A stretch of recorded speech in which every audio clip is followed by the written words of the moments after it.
తెలంగాణలోని BRS party అంటే car ఖాళీ అవుతున్న పరిస్థితి ఉంది. మొత్తంగా గత పరిస్థితిని మళ్ళీ రిపీట్ చేసే విధంగా అంటే ఎక్కడ దాదాపుగా 80 సీట్లతో అధికారంలోకి 2014లో వచ్చిన పార్టీ క్రమేపీ ఆ తర్వాత కూడా తన స్థానాలను తగ్గించుకున్న పరిస్థితి ఉంది 2018లో. ఇప్పుడు ఏకంగా ఇప్పుడు పరిస్థితి కనుక చూస్తే ఇప్పుడు కేవలం 39 స్థానాలకే పరిమితమైన బీఆర్ఎస్ పార్టీ ఇప్పుడు అంచెలంచెలుగా ఒక స్థానం కంటోన్మెంట్ ఎమ్మెల్యే మరణం తర్వాత మళ్ళీ కాంగ్రెస్ కైవసం చేసుకోవడంతో 38 స్థానాలకు పడిపోయింది. ఇప్పుడు మొన్న 8 మంది ఎమ్మెల్యేలు కాంగ్రెస్ గూటికి చేరడంతో ఆ సంఖ్య ఇంకాస్త తగ్గిపోయి 30కి చేరుకుంది. 30 నుంచి ఇవాళ మరో 4 మళ్ళీ కాంగ్రెస్ గూటికి చేరబోతున్నట్టుగా తెలుస్తుంది. అందులో ముఖ్యంగా టీడీపీ నుంచి వెళ్ళిన ఆరికిపూడి గాంధీ శేరిలింగంపల్లి ఎమ్మెల్యే 3 సార్లు హ్యాట్రిక్ విజయానికి కైవసం చేసుకున్న ఆరికిపూడి గాంధీ ఆయన పార్టీ మారబోతున్నారు. ఇవాళ 10 గంటల సమయంలో శేరిలింగంపల్లిలోని మొత్తం పార్టీ క్యాడర్ అంతా స్థానిక నాయకత్వం మొత్తంతో కూడా ఆరికిపూడి గాంధీ ఇవాళ కాంగ్రెస్ పార్టీలో చేరబోతున్నట్లుగా మనం బ్రేకింగ్ న్యూస్ చూస్తున్నాం. బీఆర్ఎస్కు షాకుల మీద షాకులు తగులుతున్నాయి. మొత్తంగా ఈ లెక్కతో ప్రస్తుతానికి బీఆర్ఎస్ 26 స్థానాలకి పడిపోయింది. కారు గేరు స్పీడు అనేది 26కే పరిమితమైన పరిస్థితిని మనం చూస్తున్నాం. ఎప్పుడైతే 2001లో పార్టీ ప్రారంభించిన 2001లో పార్టీ ప్రారంభం దగ్గర నుంచి మొదలు పెడితే టీడీపీ నుంచి టీఆర్ఎస్ పార్టీగా మొదలయ్యి 2004లో పోటీ చేసిన దగ్గర నుంచి మొదలు పెడితే ఆ తర్వాత జరిగిన అనేక పరిణామాల్లో ముఖ్యంగా కాంగ్రెస్కి సపోర్ట్ ఇచ్చిన క్రమంలోనే అక్కడ 26 స్థానాలని ఆనాడు టీఆర్ఎస్ పార్టీగా ఉన్న క్రమంలో 2004లో 26 స్థానాలని పార్టీ కైవసం చేసుకోవడం అనేది మనకు తెలిసిందే. అంటే 24 పరిస్థితికి ప్రస్తుతానికి 2024లోకి వెళ్ళిపోయింది. 2024 ప్రస్తుతానికి 2004 పరిస్థితికి వెళ్ళిపోయినట్టుగా చాలా స్పష్టంగా కనబడుతుంది. బీఆర్ఎస్ పార్టీ ఓటమితో పాటుగా ఇలా క్యాడర్ అంతా వెళ్ళిపోవడంతో గులాబీ బాసుకు కూడా షాకుల మీద షాకులు తగులుతున్నాయి. మరీ ముఖ్యంగా ఇక్కడ 24 కాన్స్టిట్యున్సీస్తో ఉన్న గ్రేటర్లో మరి కాంగ్రెస్ పార్టీ కేవలం మన కంటోన్మెంట్ ఒక్కదాన్ని మాత్రమే కైవసం చేసుకోవడం అనేది చూస్తున్నాం. ఈ నేపథ్యంలో ఇప్పుడు గ్రేటర్ మొత్తం కూడా ఖాళీ అయితే గనక కేవలం నామమాత్రంగానే సింగిల్ డిజిట్కే బీఆర్ఎస్ పార్టీ పరిమితమైన ఆశ్చర్యపోని అవసరం లేదు. ఖచ్చితంగా ముఖ్యంగా నిన్న దానం నాగేంద్ర పార్టీ మారిన తర్వాత ఆయన కొన్ని కీలక వ్యాఖ్యలు చేశారు. ఒక ఫ్రీడమ్ లేకుండానే ఉంది అనేది 2014లో రాష్ట్ర విభజన తర్వాత అధికారంలోకి వచ్చిన బీఆర్ఎస్ పార్టీ ఆనాడు TDP, CPI, CPM, YCP, Congress ఇలా బీజేపీ అన్ని పక్షాలతో అంటే విభజిత తెలంగాణలో విభజించిన తరువాత అటు ఆంధ్రప్రదేశ్లో ఎలా అయితే కొన్ని పార్టీలు ఉన్నాయో అలాగే తెలంగాణలో ఇక్కడ ఉమ్మడి ఆంధ్రప్రదేశ్లో ఉన్న టీడీపీ పార్టీ కూడా ఇక్కడ ఘన విజయం సాధించడం 12 సీట్లు కైవసం చేసుకోవడం తెలిసిందే. అలాగే కాంగ్రెస్ 18 సీట్లు, ఎంఐఎం కానీ ఇలా అన్ని పక్షాలతో చాలా తక్కువ నెంబర్తోనే 2014లో టీఆర్ఎస్ పార్టీ అధికారంలోకి రావడం మనకు తెలిసిందే. అప్పటి నుంచి ఇప్పటి వరకు ఉన్నారు.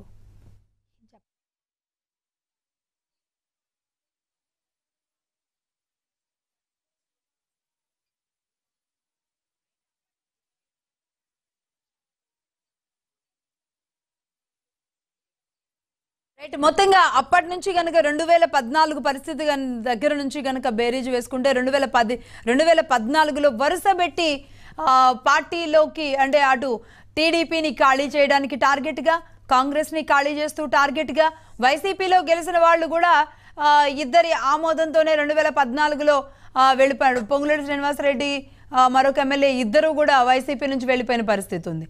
అలాగే 2018లో గెలిచిన 2 టీడీపీ కూడా ఖాళీ తీసేసుకున్న పరిస్థితి ఉంది. ముఖ్యంగా టీడీపీ పార్టీ ఎప్పుడైతే ఒక అధ్యక్షుడిని నియమిస్తుందో తెలంగాణలో ఆ అధ్యక్షుల్ని మొత్తం కలగలుపుకున్న పరిస్థితి టీఆర్ఎస్ పార్టీ ఇన్ని రోజుల పాటు చేసింది. మరీ ముఖ్యంగా పార్టీ విలీనం అన్న అంశాన్ని కూడా 2014 తరువాత టీఆర్ఎస్ పార్టీ తీసుకొచ్చిన పరిస్థితి ఉంది. టీడీపీ టీఆర్ఎస్లో విలీనం అయిపోయిందని, కాంగ్రెస్ విలీనం అయిపోయింది అంటూ కూడా చాలా ఘాటైన వ్యాఖ్యలు చేయడంతో పార్టీ క్యాడర్ కార్యకర్తలు ఒక రకమైన అసంతృప్తి, బాధకు కూడా గురైన పరిస్థితి ఉంది. గెలిపించిన నాయకులేమో వెళ్ళిపోయి పార్టీ విలీనం అన్న ఒక పెద్ద పదాన్ని తీసుకొచ్చి ఒక రకంగా తెలంగాణ గాంధీగా తనను తానే కాదు తెలంగాణ గాంధీగా, తెలంగాణ తెచ్చిన వ్యక్తిగా ఇన్ని రోజుల పాటు కేసీఆర్ ప్రొజెక్ట్ అవుతూ వచ్చారు. అలాంటి పరిస్థితి నుంచి ఈరోజు గ్రేటర్లో కదిలిన కదలికలు, ముఖ్యంగా గ్రేటర్లో మొదటి నుంచి బీజేపీ టీడీపీ అలయన్స్తో ఉమ్మడి ఆంధ్రప్రదేశ్ నుంచి ఆ పట్టు అనేది 24 కాన్స్టిట్యున్సీస్లో ఈ రెండు పార్టీల బలం అనేది చాలా ఎక్కువగా ఉంటుంది. అలాంటిది ఇప్పుడు గ్రేటర్లో ఆరికిపూడి గాంధీ శేరలింగంపల్లి నుంచి ఆయన కదలిక మొదలుపెట్టారు. ఆయనతో పాటుగా మరొక ముగ్గురు గ్రేటర్ నుంచే కదులుతున్న పరిస్థితి ఉంది. సో గ్రేటర్లో 4 సీట్లు కనుక అటు వెళ్ళిపోయినాయి అంటే కనుక మరి ఇక్కడ కూడా పరాభవం తప్పేలాగా కనబడడం లేదు బీఆర్ఎస్ పార్టీకి. దీనికి సంబంధించి మా ప్రతినిధి సందీప్ ఫోన్ లైన్లోకి వస్తారు. సందీప్, మేడం, బీఆర్ఎస్ నుండి కాంగ్రెస్ లోకి వలసల పర్వం కొనసాగుతుందని చెప్పుకోవచ్చు. నిన్న ప్రకాష్ గౌడ్ తో దాదాపు సంఖ్య 8 చేరింది. అయితే ఇప్పుడు తాజాగా గ్రేటర్ సంబంధించి ఎమ్మెల్యే శేర్లింగంపల్లి ఎమ్మెల్యే అరికపూడి గాంధీ కాసేపట్లో కూడా ముఖ్యమంత్రి సమక్షంలో కాంగ్రెస్ పార్టీలో చేస్తున్నారు. వెళ్తున్న నేతలంతా కూడా తమ నియోజకవర్గ అభివృద్ధి కోసం అని చెప్పి వెళ్తున్నారు. కానీ కొంతమంది నేతలు ఎమ్మెల్యేలు ఇప్పటి వరకు కూడా కాంగ్రెస్ ఏదైతే బీఆర్ఎస్ పై, అలాగే బీఆర్ఎస్ అధినేత కేసీఆర్ పై, అలాగే కేటీఆర్ పై విమర్శలు చేస్తూ వెళ్తున్నారు.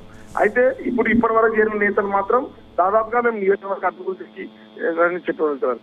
అంత గ్రేటర్ హైదరాబాద్ తో పాటు ఉమ్మడి రంగారెడ్డికి సంబంధించి బీఆర్ఎస్ పార్టీ బలంగా ఉంది. కేవలం 2 స్థానాలు మాత్రమే ఉమ్మడి రంగారెడ్డి జిల్లాలో కాంగ్రెస్ పార్టీకి లభించాయి. మిగతా అంతా కూడా క్లీన్ స్వీప్ చేసింది బీఆర్ఎస్ పార్టీ. అలాంటి బలంగా ఉన్న బీఆర్ఎస్ పార్టీ పూర్తిగా కూడా ఇటు ఉమ్మడి రంగారెడ్డి కావచ్చు, హైదరాబాద్ కావచ్చు కనుమరుగైపోతుందని కూడా చెప్పుకోవచ్చు. ఎందుకంటే ఇన్నాళ్ళు కూడా మేము గ్రేటర్ హైదరాబాద్ లో కూడా అభివృద్ధి చేశామని చెప్తున్నటువంటి బీఆర్ఎస్ పార్టీ ఇప్పుడు బీఆర్ఎస్ పార్టీ ఎమ్మెల్యేలే కాంగ్రెస్ పార్టీలోకి వెళ్తున్నాం మనం చెప్పుకోవచ్చు. ఎందుకంటే అభివృద్ధి పేరుతో మాత్రమే వెళ్తున్నాం, తమ నియోజకవర్గ అభివృద్ధి, ప్రజల సమస్యలు పరిష్కరించాలంటే అధికార పార్టీలో ఉంటేనే తమకు పరిష్కారం అయితే అని చెప్పేసి కూడా నిన్న చేరినటువంటి ప్రకాష్ గౌడ్ కావచ్చు, ఇవాళ చేరినటువంటి శేర్లింగంపల్లి ఎమ్మెల్యే అరికపూడి గాంధీ కూడా అదే చెబుతున్నారు. బీఆర్ఎస్ పై ప్రజల్లో ఇప్పుడు వ్యతిరేకత వస్తుందని చెప్పి గ్రహించి కూడా చేరుతున్నామని చెప్పేసి కూడా కేవలం అరికపూడి గాంధీతో కాకుండా మిగతా గ్రేటర్ ఎమ్మెల్యేలు మాధవరం కృష్ణారావు కావచ్చు, ఇటు కుత్బులాపూర్ ఎమ్మెల్యే వివేకానంద గౌడ్ కావచ్చు, ఇటు ఉప్పల్ ఎమ్మెల్యే బండారు లక్ష్మారెడ్డి కావచ్చు, అందరు కూడా ఇప్పటికే ముఖ్యమంత్రితో టచ్ లోకి వచ్చారు. రోజువారీగా కూడా ఒక్కో ఎమ్మెల్యేను కాంగ్రెస్ పార్టీలోకి చేర్చడమే పూర్తిగా అసెంబ్లీ సమావేశాల లోపల ఇప్పుడు ఎగ్జాక్ట్ గా ఇవాళ ఎంతమంది 4 ఉన్నట్టు ఉన్నారు కదా సందీప్ గారు, 4 పార్టీ మారడానికి సిద్ధంగా ఉన్నారు, రైట్? మేడం, ఒక్కటి ఏంటంటే ఇలా ఒకే రోజు కాకుండా విడతల వారిగా, అంటే రోజుకు ఒక్కో రోజు బీఆర్ఎస్ కు షాక్ ఇచ్చేందుకు ముఖ్యమంత్రి రేవంత్ రెడ్డి నిర్ణయించారు. రోజు ఒక్కో ఎమ్మెల్యేని తన నివాసంలో చేర్చుకునేందుకు కూడా సిద్ధమయ్యారు. ఎందుకంటే గతంలో 2014 కావచ్చు, 2014లో టీడీఎల్పీని, 2019లో ఇటు సిఎల్పీని విలీనం చేసినటువంటి అప్పటి ముఖ్యమంత్రి కేసీఆర్ అందుకు అదే విధంగా అదే ట్రీట్మెంట్ ఇవ్వాలని చెప్పేసి కూడా ఇటు రేవంత్ రెడ్డి నిర్ణయించారు. అందుకు అసెంబ్లీ సమావేశాల లోపలే కూడా పూర్తిగా బీఆర్ఎస్ ఎల్పీని విలీనం చేసి టిట్ ఫర్ టాట్ అనే విధంగా కూడా చేయాలని చెప్పేసి కూడా ఇటు రేవంత్ రెడ్డి భావిస్తున్నారు చెప్పుకోవచ్చు. రైట్ సందీప్, దీని అప్డేట్స్ సంబంధించి మళ్ళీ మీతో కాంటాక్ట్ లోకి వస్తాం. ఇప్పుడు సీనియర్ పొలిటికల్ అనలిస్ట్ కోటేశ్వరరావు గారు లైన్ లోనే ఉన్నారు, ఇప్పుడు జాయిన్ అయ్యారు. కోటేశ్వరరావు గారు నమస్తే అండి. మొత్తంగా ఈ పరిస్థితిని, పరిణామాల్ని ఎలా చూడాలి? సరిగ్గా 10 ఏళ్ల తర్వాత ఆంధ్రప్రదేశ్లో 5 ఏళ్ల తర్వాత కర్మ రిపీట్స్ అన్నట్టుగా తెలంగాణలో 10 ఏళ్ల తర్వాత కర్మ రిపీట్స్ అనేది కనబడుతుంది. ఎప్పుడైతే ఆయన తొలినాళ్లలో కాంగ్రెస్తో కలగలిసి 2004లో ఆయన అధికారంలోకి వచ్చినప్పుడు 26 సీట్లు అనుకుంటా టీఆర్ఎస్ పార్టీకి వచ్చిన పరిస్థితి దగ్గర నుంచి ఇప్పుడు ఈ రోజు సేమ్ అదే 26 నెంబర్ దగ్గరికి ఇంకొక 2 రోజుల్లో 26 నెంబర్కి చేరుకునేలాగా కనబడుతుంది. ఎలా చూడాలి కోటేశ్వరరావు గారు? రాజకీయాల్లో చరిత్ర పునరావృతం అవుతుంది అనేటువంటి మాటలు మనందరికీ తెలిసిందే. అయితే అది గతంలో మాదిరే ఉండక్కర్లేదు, మరొక రూపంలో జరుగుతుంది అనేది కూడా మనం చూడాలి. 26 అనేటువంటి సంఖ్య ఫిరాయింపుల నిరోధక చట్టంలో చేసినటువంటి మార్పులు అంటే మూడింట 2 వంతులు మారితేనే దాన్ని దాన్ని విలీనం కింద పరిగణించేటువంటి చట్ట సవరణ కారణంగా 38 మందిలో లేదా 39 మందిలో 26 మంది చేరితేనే అది చట్టబద్ధంగా అవుతుంది. వాళ్ళు అనర్హత వేటు నుంచి తప్పించుకుంటారు. అందుకనే ఆ 26 సంఖ్య అనేటువంటిది మనకి అందుబాటులోకి వచ్చింది. సరే, ఇక్కడ 2-3 స్ట్రాటజీలు కనిపిస్తున్నాయి. నిజానికి ఆ 26 మందిని లేదా 30 మందిని లేదా కొంతమంది చెప్తున్నట్టుగా ఆ ముగ్గురు అంటే మామ, కొడుకు, అల్లుడు, కొడుకు కేసీఆర్, హరీష్ రావు, కేటీఆర్ మినహా మిగిలినటువంటి వాళ్ళందరూ కూడా ఏదో రూపంలో చేరటానికి సిద్ధంగా ఉన్నారు. కొంతమంది ఈ విషయంలో కొన్ని అభ్యంతరాలు ఇటువంటివన్నీ ఉన్న నేపథ్యంలో వీళ్ళందరూ చేరటానికి ఒకే రోజు కట్టగట్టుకుని చేరటానికి కూడా ఎలాంటి ఇబ్బంది లేదు. కాకపోతే ఏంటంటే రేవంత్ రెడ్డి సర్కారు రాష్ట్రంలో ఉన్నటువంటి ఆర్థిక పరిస్థితి నుంచి బడ్జెట్ ప్రవేశపెట్టే వరకు లేదా ఆర్థికంగా ఒక నిర్ధారణకు మనం ఏం చేయగలము ఏమి చేయలేము, ఎన్నికల్లో ప్రకటించినటువంటి వాగ్దానాలను ఏ మేరకు అమలు జరపగలము అనేటువంటి దాన్ని శ్వాస తీసుకోవడానికి వీలుగా అప్పటి వరకు మీడియాలో ఏదో ఒక వార్తలో ఫోకస్ కావడం, కాంగ్రెస్ ఫోకస్ కావడం, రెండోది మా మైండ్ గేమ్ బీఆర్ఎస్ ని దెబ్బతీసేటువంటి మైండ్ గేమ్ అనేటువంటిది ఒక స్ట్రాటజీగా కనిపిస్తుంది. రెండోది ఒక్కసారిగా ఎమ్మెల్యేలందరినీ తీసుకున్నట్లయితే కాంగ్రెస్ లో ఉన్నటువంటి పోటీ చేసినటువంటి వాళ్ళు కావచ్చు లేదా భవిష్యత్తులో మళ్ళా అదృష్టాన్ని పరీక్షించుకోవాలని చూసేటువంటి వాళ్ళు గాని అసంతృప్తి కూడా ఒక్కసారిగా పెళ్లిబుకేటువంటి అవకాశం ఉంది. మనం జీవన్ రెడ్డి విషయంలో చూసాం. అదే విధంగా దానం నాగేందర్ ని చేర్చుకున్నప్పుడు ఆమె విజయారెడ్డి స్పందన ఇటువంటివన్నీ చూసాం. అందుకని ఇటువంటి వాళ్ళందరూ కూడా సర్దుబాటు అయ్యే విధంగా ఇక తప్పదు, బీఆర్ఎస్ ఎమ్మెల్యేలు మన పార్టీలో చేర్చుకోక తప్పదు, మనం ఎట్లా సర్దుబాటు చేసుకోవాలని అంటే మానసికంగా కాంగ్రెస్ నాయకులు కార్యకర్తలు కూడా సర్దుబాటు చేసుకునే విధంగా ఈ స్ట్రాటజీ ఒకటి రూపొందించారనేటువంటిది మనకి స్పష్టంగా కనిపిస్తాం. అందువలన మొత్తం ఇదంతా ఒక వ్యూహం ప్రకారమే జరుగుతా ఉంది. ఈ రోజుకొకళ్ళు లేకపోతే చెప్పండి. ఖచ్చితంగా వ్యూహం ప్రకారం జరుగుతుంది. ముఖ్యంగా ఆరికిపూడి గాంధీ గారు ఈరోజు శేరిలింగంపల్లి నుంచి ఇప్పుడు 3వసారి ఎమ్మెల్యేగా గెలవడం, సరే శేరిలింగంపల్లి లాంటి చాలా పెద్ద కాన్స్టిట్యున్సీ, ఎక్కువ ఓటర్లు ఉన్న కాన్స్టిట్యున్సీలో వరుసగా గెలుచుకుంటూ అంటే టీడీపీలో ఉంటే ఆయన టీడీపీలో గెలిచారు, 2 సార్లు కూడా ఆయన బీఆర్ఎస్ పార్టీ నుంచే గెలిచారు. ముఖ్యంగా రేవంత్ రెడ్డి గారు వీరిద్దరూ కలిసి టీడీపీలో ఉన్న పరిస్థితి కూడా ఉంది. కాబట్టి అంటే ఆరికిపూడి గాంధీ గారి కదలికతో గ్రేటర్లో కూడా ఈ మూమెంట్ చాలా తీవ్రంగా ఉండేటట్టుగా మనం చూడొచ్చు అంటారా? డెఫినెట్ గా ఇప్పుడు జనం ఎట్లా స్పందిస్తారు, ఓటర్లు ఎట్లా స్పందిస్తారు అనేటువంటిది ఇప్పటికిప్పుడు మనం చెప్పలేము. కానీ ఎమ్మెల్యేలుగా ఉన్నటువంటి వాళ్ళందరూ కూడా వాళ్ళకి అధికారం లేకపోతే, అధికార పార్టీలో సంబంధాలు లేదా స్థానం లేకపోయేట్లయితే చెరువెండిపోయినటువంటి చేపల్లాగా గిలగిలా కొట్టుకునేటువంటి పరిస్థితి ఇవాళ మనం దేశమంతటా చూస్తున్నాము. అందుకు తెలంగాణ కానీ లేదా ఆంధ్రప్రదేశ్ కానీ మినహాయింపు కాదు.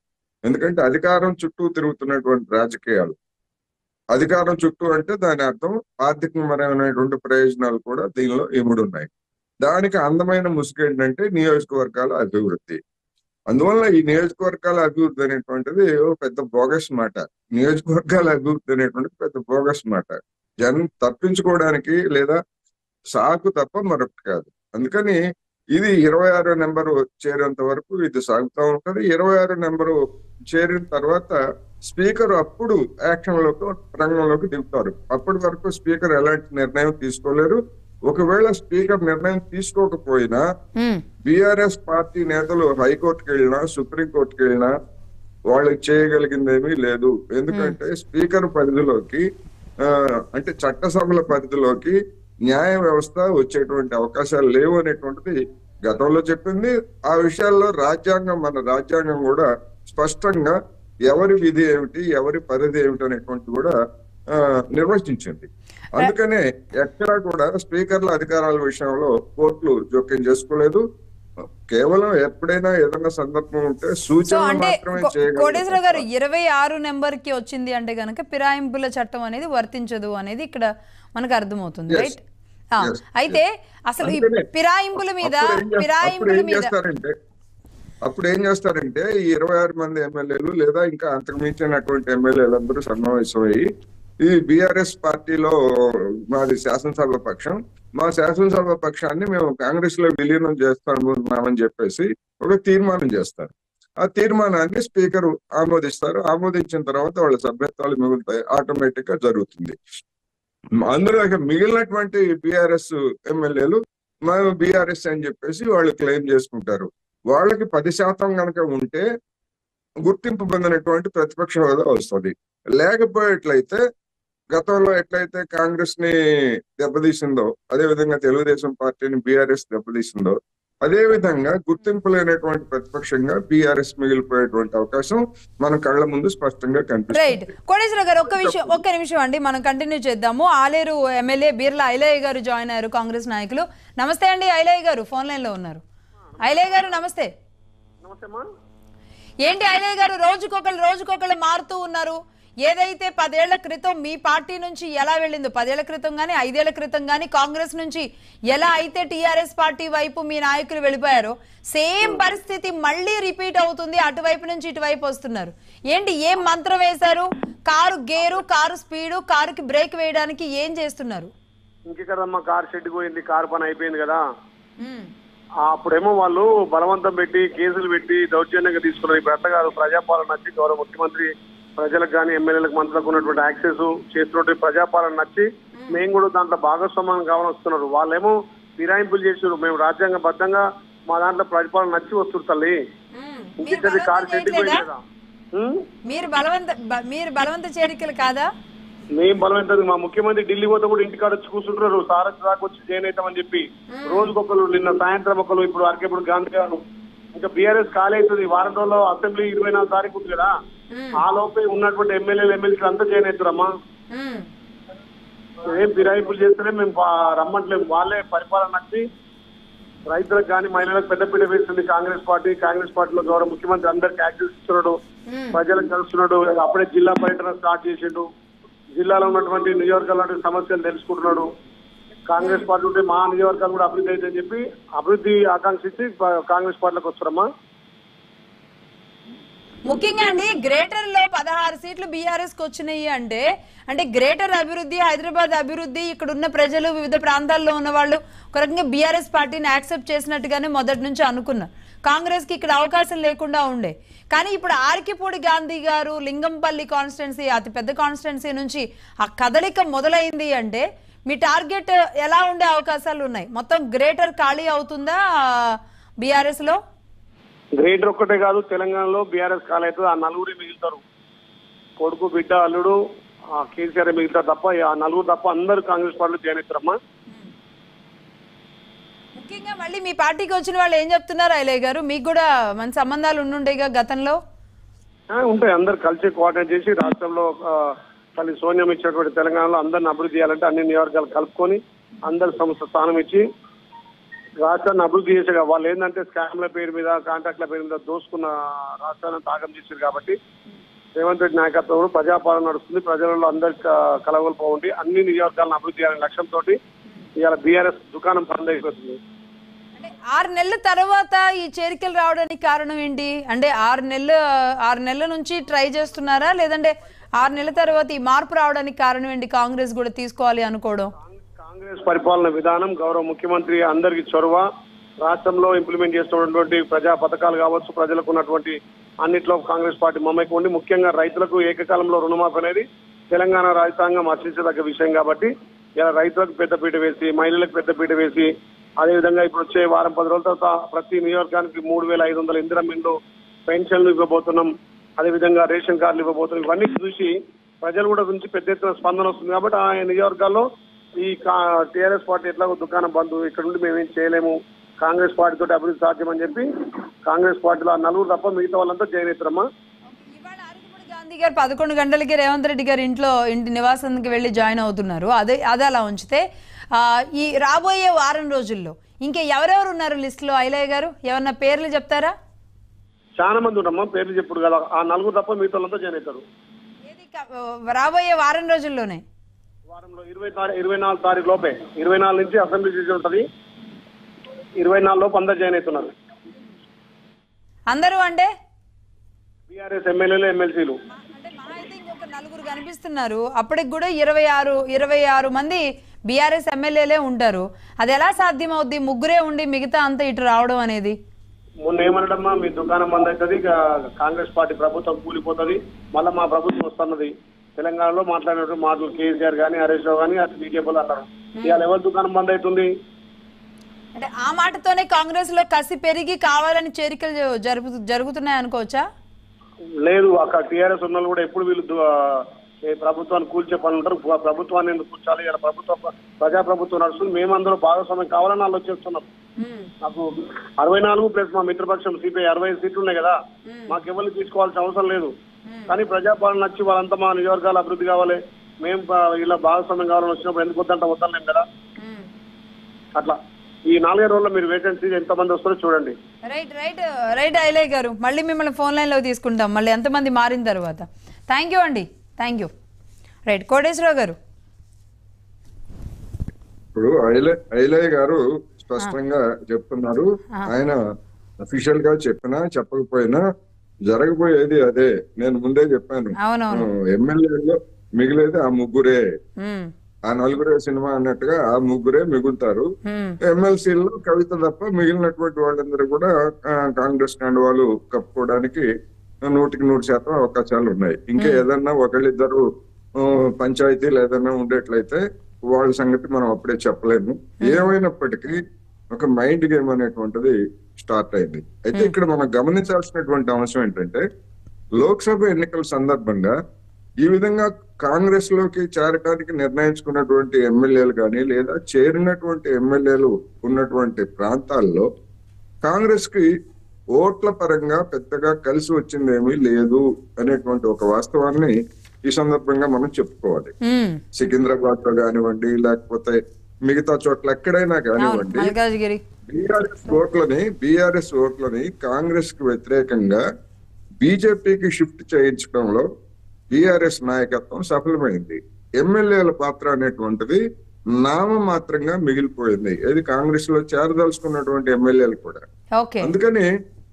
అందుకని కాంగ్రెస్ కూడా ఈ అంశాన్ని గమనంలో ఉంచుకోవాలి.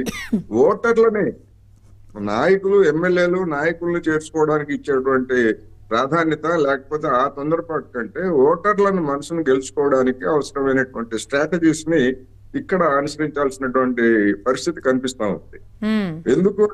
ఎందుకు అంటే తెలంగాణలో ఇప్పుడు ఒక కొత్త రాజకీయ పరిస్థితి ఎమర్జ్ అవుతా ఉంది. ఏమిటి అంటే, బీజేపీ అనేటువంటిది లేదా ఆ పార్టీ ముందుకు తెస్తున్నటువంటి మతవాదం లేదా మతోన్మాదం పేరు ఏదన్నా కానివ్వండి, అది పెరుగుతూ ఉంది. దానికి కొంతమంది జనం ఆకర్షితులయ్యారు అనేటువంటిది లోక్సభ ఎన్నికల్లో వెల్లడైనటువంటి ఒక పరిణామం.